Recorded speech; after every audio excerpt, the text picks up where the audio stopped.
Premier League is back. The international window is closed for another couple of weeks at least. And we have a hefty fixture list on the horizon. And it starts on Saturday against Leicester City. 3 o'clock kickoff at the King Power Stadium. Now, this game is not televised, surprisingly. But c'est la vie. It's not meant to be. I'm a poet and I didn't know it. Now, for the international break, we drew 1-1 with Everton. It was a disjointed second half, a horror show of a performance. We were on our haunches. We were caught on the sucker punch. Everton did to us what we've done to a few teams over the last year or so, and I state just a few. It wasn't McTominay's fault.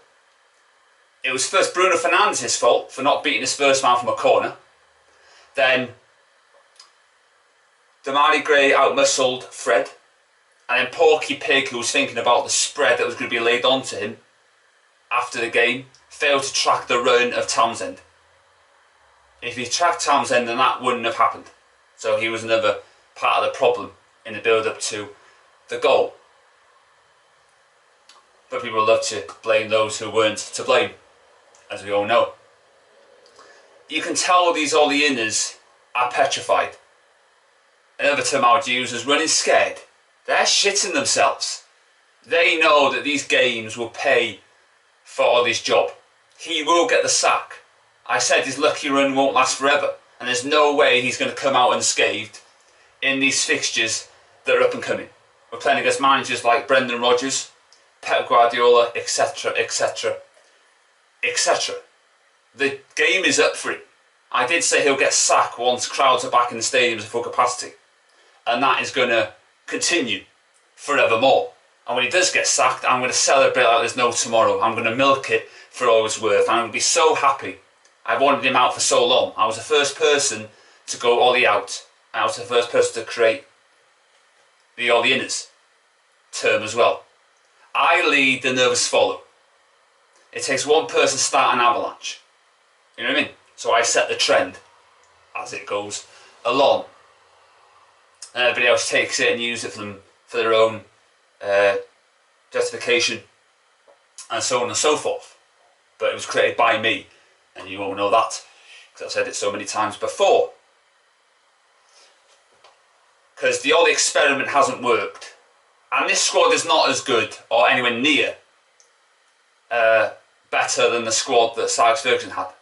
You got to win a trophy, a Premier, you got a Champions League for that to happen.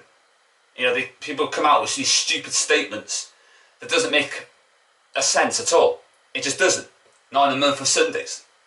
You know, we're not going to know if the squad is good enough until a new manager comes in with new ideas, with a new coaching staff, a new setup and all that jazz. Only then we'll know whether this is the best squad since Alex Ferguson. Anyone who says that has a lack of knowledge about football and a lack of knowledge about the game of football. But that's what us mere mortals and Man United fans are up against. These top reds keep saying these stupid sayings and they don't make any sense. It's ridiculous. It really is. Not the best squad since Alex Ferguson. That's a load of absolute claptrap and puddle wash. I'm not having any of that. So Ollie will get sacked and I'll be celebrating. I can't wait for it. It's going to be electrifying. It really is. And he's Ole-inners.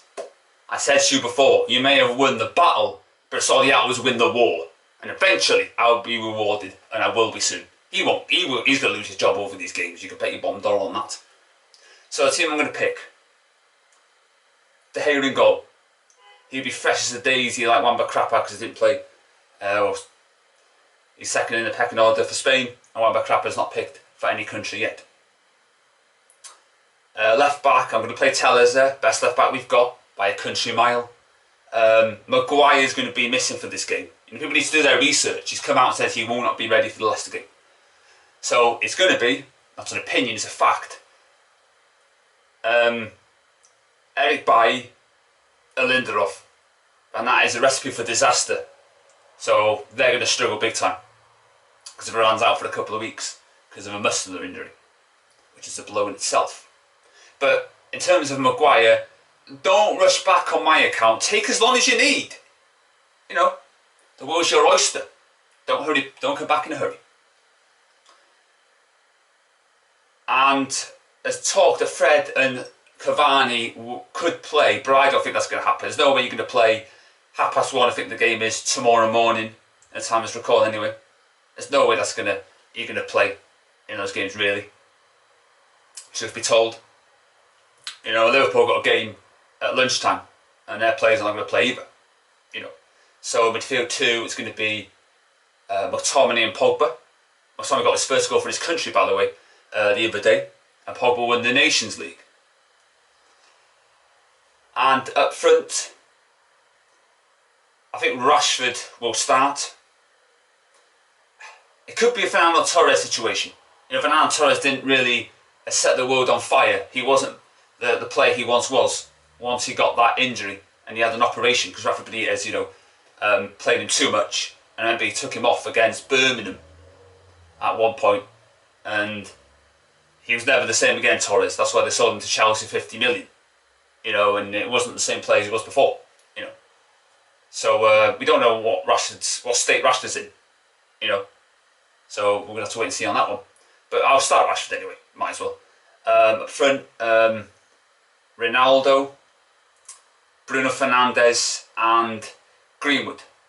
You know, people are raving about Sancho's performance. You do realise, don't you, Top Reds, yeah, that Andorra are 153rd in the world, and only one player from that Andorra team, right, play outside of Andorra in Norway, ironically enough. Sancho is ban average. I've said this, he's a flop, and I've been proved right thus far, and I'll continue to be proved right. He's not good enough for Man United. We didn't even need him.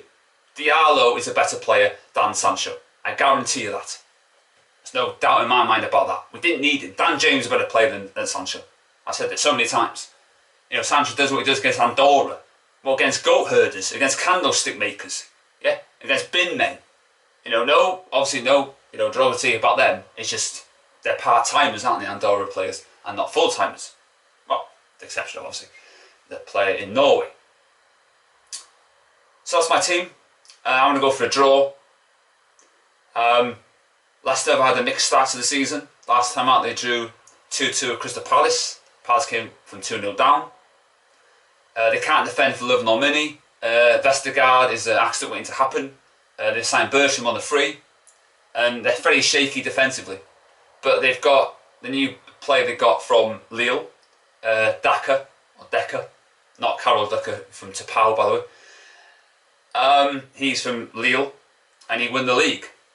So they've got another player in their ranks who have won the league alongside Jamie Vardy, who will be fresh as a daisy. Barnes is a good player.